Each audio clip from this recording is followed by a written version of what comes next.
it really amuses me when I get questions coming from females, basically coming forward with a question like, oh, what is it that you get from making videos like this and watching videos like this as you bash black women? Which is very silly to me because, well, for one thing, the last time I checked, bashing was slandering. And when you slander someone, you give them a false representation. And yet, as I said before, the only ones I see giving black women a false representation out there is black women. Now, of course, it's not all black women, but it's more than enough to claim the majority. And again, I've said before, it's not all black women, but it is by a very vast portion, the majority. My only problem with the good black woman is that the ones who always come up to my videos and say, oh, I'm a good black woman and not all good black women are like that. Well, to that I say,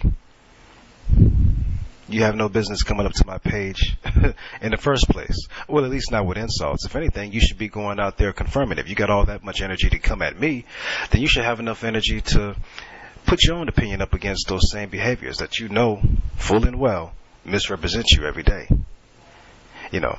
But again, people always say, well, what is it that you get out of this? And it's very silly when I hear people ask me that, because to that question I can easily answer with the question, what is it that you get out of the radio? Majority of the songs that you listen to on the radio every day. What is it that you get out of a lot of the YouTube videos where you see black women being praised as if they were goddesses? What is it that you get out of that? What is it that you get out of doing the behaviors or turning your eye away from those behaviors that you see on worldstarhiphop.com? What is it that you get out of more than half the television material out there, which is really just a bunch of anti-man and especially anti-black man nonsense? As a matter of fact, what is it that you get out of going to watch movies with your homegirls on a Friday night and watching movies like For Color Girls Only? What is it that you get out of that? The difference between that material and the material you hear on Real Man Alice 73 is that my material is realistic. A lot of people say that, oh, you shouldn't base your decisions, your words on your own unique situations. Well, again, you're wrong again. I'm not. These are not my own unique situations. In fact, if that was the case, well, look at my friends list and look at the subscribers list. To this very day, I have hundreds, actually probably thousands by now, of emails and comments confirming everything I say from multiple people from all over the world. Case in point, I can give you 3 examples right now. Like a situation that happened up in Buffalo, New York, a few years ago. A friend of mine by the name of Carl, he went to a school by the name of University of Buffalo. Very nice big school up there in Buffalo. It's actually the biggest in all of the state university of New York system. Carl was a good brother. He was actually in his senior year of college. We always used to go up there, me and a couple of the fellas used to go up there. We all knew each other mutually and hang out every Friday and Saturday night, sometimes the whole weekend, playing pool and spades. And sometimes when it's really late enough, don't just getting back from the club and don't feel like going to bed yet, might, play some chess, get all philosophical, start talking about, a whole bunch of nonsense about friends, family, mutual associates, and of course, women. Speaking on women, there was this one sister who Carl used to pretty much look out for. He's more like a big brother to her. Basically he was her little sounding board, her emotional shoulder to lean on. She used to always come up to him whenever she wasn't feeling good or just to talk, stuff like this and that. Well, of course, at first, all the brothers, we swore her down. We thought he went out with her, but he didn't. He told us, and he was very honest about that. He wasn't one of those brothers trying to, front and, act like he was kicking it with her. He was straight up about it. He's like, no, she's like a little sister to him. He's like a brother to her. And on one particular night, this sister came up to him on that note, had tears in her eyes, emotional. And he excused himself, of course, and, walked away, giving her a hug, consoling her. And we could overhear enough of the conversation to know pretty much the gist of what was going on. And he came back and confirmed it. Basically, as our suspicions were already figuring it out, he went on and confirmed the fact that she was complaining about boy problems. To make a long story short, Carl was from Long Island, and so was this young woman, and so was her boyfriend. Her boyfriend wasn't even a college student. He was living in Long Island, which was the better parts of 7 hours away. So anyway, Carl went on and informed us that the girl was having serious issues with this brother. Here she is in college, and then she's dealing with this abusive brother who doesn't call her as much. And from time to time, when she's in Long Island with him, she finds out by other people that he's cheating on her. And apparently, the word was also that he was even beating on her frequently. So naturally, Carl, being a bigger brother, that type of cat that he was, he told her said he advised her to move on. Leave his brother alone. Besides, you're a young woman, a young black woman. You working hard. You in college. You left all that nonsense home away. You left all that BS away with this guy. You shouldn't even be dealing with him anyway. He's beneath you. So anyway, not thinking nothing of that. He gave her a hug and consoled her. Walked her to her dormitory and came back. Now, speeding up the clock, we'd already planned a week in advance after that happened, after that situation, that we were going to meet up again and go to a nice little club out in town, downtown Buffalo. So, as always, we'd meet up in the Union, but Carl wasn't there this particular time. We figured he might have been hanging out with homegirl. So anyway, we go up to his dorm. Now, this was mind you, at the North Campus of the University of Buffalo, the biggest college in all of the State University of New York system, at a complex better known as Ellicott. Now, most of you don't even know anything about that. Well, Ellicott complex is pretty much a network of quads. Each quad has a tower of its own and is surrounded by a network of other smaller buildings with the same name, and it's 6 of them. You got Fargo and Richmond and Porter on one side, and Red Jacket, Spalding, and Wilkerson on the other side, okay, with a spine that goes all between all the buildings. They're all interconnected. Very big dormitory. In fact, if you saw a picture of it, you could easily mistake it as being part of Buffalo's own skyline itself. It was that big. So anyway, I want you to keep that in mind. Now we go up to this brother's dormitory. He lived in the tower, the Red Jacket Tower. Actually, one of them. It was a smaller Red Jacket Tower. It wasn't the main one. But anyway, we get up there to the brother's room. We took for granted that the cops had just left the building. Didn't pay it any mind. We get up to the top floor, go to his room, and notice the door is open. We go into his room, knocking, letting him know that we were on our way in. Come to find out he wasn't there. His roommate was there with a startled look on his face. We looked over at Carl's bed. We noticed splats of blood on the ground. Splats of blood on the bed and splats of blood on the floor with broken glass everywhere. So quickly we asked his roommate, okay, hey, what happened to Carl? Young Korean guy, and he was shy, see a bunch of brothers. He's like, hey, he's at the hospital. Yes, somebody came and jumped him. We were like, what? What happened? He said, yeah, some guys came and jumped him from right out of nowhere. So anyway, we looked around and asked questions, really couldn't find out nothing. But anyway, to make a long story short, we didn't see Carl again for another 3 nights. Literally 3 nights. We came up there one evening, and on our way back to the room, on our way to his room, we actually stopped at a restaurant on campus and actually accidentally ran into him there. And it was at night, and the brother had shades on with a bandage over one of his eyes.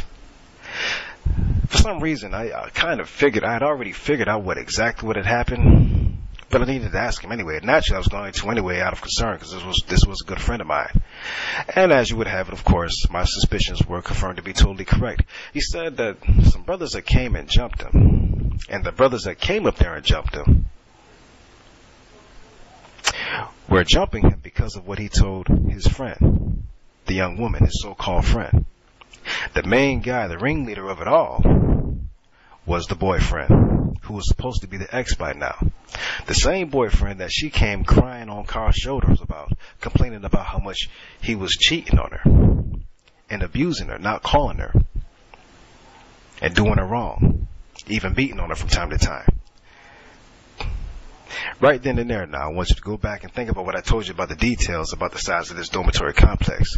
Now, right then and there, my mind started working like crazy, because I'm figuring, okay, this brother came all the way from Long Island, New York, to Buffalo, which is all the way on the western side of New York State. depending on where you're coming from, either Nassau or Suffolk, and whether you drive I-90 or Route 17, there could be a 7-hour trip easily. He came all the way up there. Then he even figured out which dormitory to go to, which exact campus to go to, first of all, because there's 2 of them, north and south. He figured that out.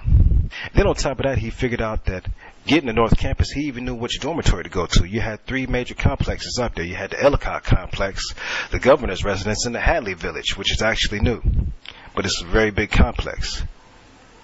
So he actually knew how to go to basically a jigsaw-looking, a dormitory that looked literally like a big pile of Legos, like a jigsaw puzzle. He knew how to figure how to narrow his way through all that details and find your room. That's the first thing I'm thinking to myself. And I didn't want to just put the brother on blast because I knew what it really was. So I asked him very nicely, though. I said, how these guys find you? And here's where the Mr. Captain Save a Whole routine comes right into play. The Mr. Pussy Whip. Oh, man, I was trying to ask you that myself, man. I don't know, I've been wanting to ask you that because that just tripped me out, man. That just really effed me up right now, man. And I go, brother, I know that's your homegirl, you're looking out for her, but something about that don't sound right. I really think you need to think about that and think about it real hard because something about that don't sound right. And I got the funny feeling that they actually go together again. They never broke up. They're together right now.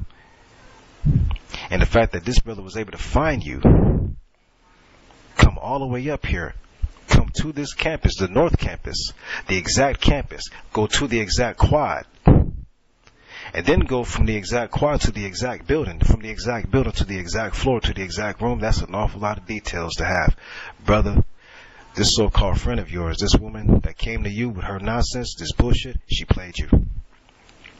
So anyway, he came back to me a week later, an exact week later, and he thanked me for giving him that advice. And he went on and filed a report with the campus safety about that against her.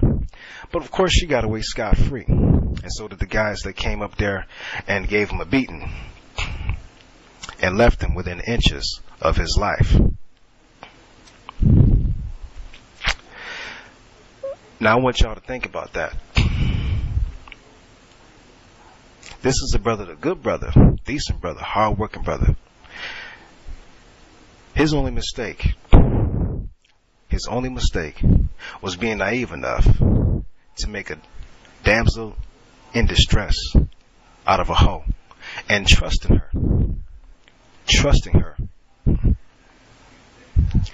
She came to him as a friend, requesting him to be there for her. And as a gentleman, as a friend, he responded accordingly. But in the end, his reward was being within inches of his life, which only proves she was never a friend at all. And the very man that she went crying on his shoulder about was the very man that she turned around and had set this brother up. Now again, many of you are sitting there and trying to say, oh, situations like this are unique and this is just your experience. Well, no, actually it wasn't, even though it was up in Buffalo, New York. Well, if that ain't good enough for you, got another homeboy that was down in California, San Diego, stationed over here in good old San Diego. This brother here was messing around with a little chicken head that he met on MySpace down in Houston. And he was like a lot of these other younger brothers, naive, thinking that because she was an older chick, a 40-year-old chick, that she was going to be mature. He showed me pictures of her on her little website, MySpace, because he had a MySpace page too. And right off the bat, right there, right on cue, I just figured it out right there. Okay, this woman was no good for him. You know, sometimes you got to just help brothers out if you really want to be a friend to them. Just like they say, friends don't let friends drink and drive. Well, friends don't let friends get pussy whipped either and messed up into some nonsense. So anyway, I told the brother from the jump I had doubts about it because here she is, a 40-year-old chick. And she got pictures, you know, with basically half her naked ass shown on MySpace, which is really not atypical at all for a lot of black women to do these days. But it's something other than what you would expect from a woman, a black woman in her 40s, who would naturally be someone you'd expect to know better. Anyway, later on I came to find out that the brother was trying to get ready to go down there to Houston to visit her. And I told the brother to put on the brakes for a minute.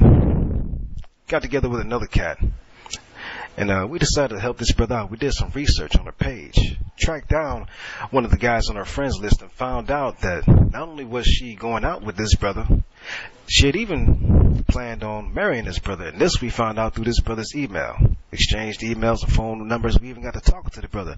He gave us matching details, everything that she told him. And I told this brother, I said, you know what, that should tell you something right there. And matter of fact, I told both of them brothers, we all got in a talk. I said, this should tell both of y'all something. Look how dangerous it is. This girl sit up here and got both of y'all played. She got you over here in Houston telling you she gonna marry you. And then she got my homeboy over here in San Diego telling him the same thing. Now she would have got him down there to visit her and got both of y'all ready to go at each other's throat. Both of y'all, two good, hardworking, naive black men, ready to take each other out over a nasty, indecisive, irresponsible black woman who's in her 40s and come to find out, one of the people on her friends list, another hot mama, is actually her little 19-year-old daughter, who it was later found out is in and out of jail to this very day for stealing. And that's a damn shame. But hey, like mother, like daughter.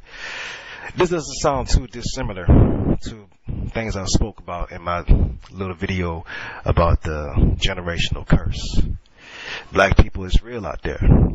It's real, the generational curse. And a lot of you black women need to listen to that and take heed to that. Okay, stop coming up with all kinds of distractions and changing the subject and deflections and all that stuff, naysaying and trying to accuse somebody of being bitter. No, that's not going to work with me. Because a lot of this stuff that I'm talking about now, that's falling on you black women. Or you black American woman. The generational curse. But anyway, that was in San Diego, so enough said with that. There was another situation I knew. When I was stationed over in Norfolk. Knew a homeboy that was stationed over there in Little Creek. Just outside of Norfolk, actually. It's a nice little town right next to Norfolk. This brother had told me about a situation he had got into with another sister over there in Portsmouth. Right around the way over there. He told us that, matter of fact, I'll never forget this. This was on July the 4th because we was all supposed to hang out that day. But he had, go cut and run and do things with his woman. But that got cut short. And we seen him actually sooner than we thought later on that day. But the reason we saw him was because, come to find out, he coming back and told us that he almost got in a fight with the baby daddy, who wasn't even supposed to be there. He almost got in a fight with the baby's daddy, with her baby's daddy. At the house. Come to find out, he said when he got there, they was in an argument right in their front lawn. But after going over the situation and talking about it with the police being there now, later on in the situation, he later found out, now with the police there to mediate the situation, that the only reason that the baby's daddy was there was because he was fighting for custody of his kids. See, the woman had 3 kids. 2 of them were his. And this brother was tired of dealing with a deadbeat mother who was always trying to use these kids as leverage to start shit with him and to get money from him. And then go back and you try to use the kids as spies because he had another woman in his life that he was going to be happily married to soon. Sound familiar, don't it? I think I covered this in another one of my videos too. But once again, there goes another situation where this young brother I was telling you about just now over in Little Creek, a young black sailor with a promising career, was finding himself in a situation with another young brother who was trying to do the right thing as a good black father, dealing, both of them having to deal with a treacherous, deceitful, nasty, irresponsible, hot in the ass, nasty black American woman. Again, generational curse. And again, just like the situation before that, just another case where Captain Saverho, Mr. Naive, Mr. Gullable, finds himself on the verge of a world of hurt, of a world of a whole lot of danger and inconvenience. These brothers in all 3 of these cases, though, Carl from Buffalo and the 2 brothers, the 2 sailors I was just telling you about, despite their inconveniences, I actually consider them lucky. And in comparison to many other situations out there, most situations out there, they actually were. They actually were. And I just want to put that to your attention, brothers, because there's many of you out there, a lot of you brothers even out there starting to go into this whole Afrocentric thing, gotta worship the black woman. Some of you have even made the mistake of becoming naive enough to look at my page and think that I'm here to attack black American women. Once again, I'll say this again, and I've said it before, I don't hate black women. In fact, I see black women, black women, period, as the most beautiful women in the world. But I'm not gonna let that drive me to turn a blind eye to the behaviors, especially behaviors of black American women, who in America should know better. I am not a gender warrior, and I'm not in a gender war. In fact, my videos, if you really listen to them, don't put forth or imply a war at all.